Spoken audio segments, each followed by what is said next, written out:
Hey everybody, my name is Marcus, and in this video I'll show you a simple way how you can add image to your strip.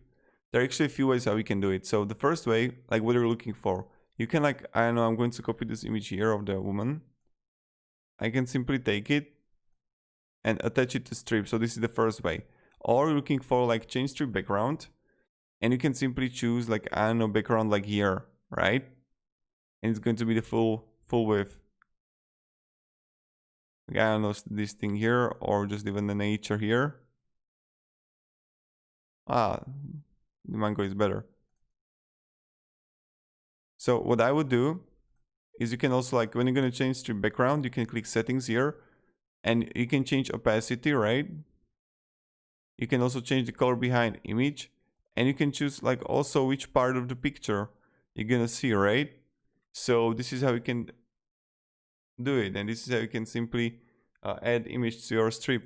Thank you very much everybody for watching. If you have any questions, ask me down in comments, and have a great day and goodbye.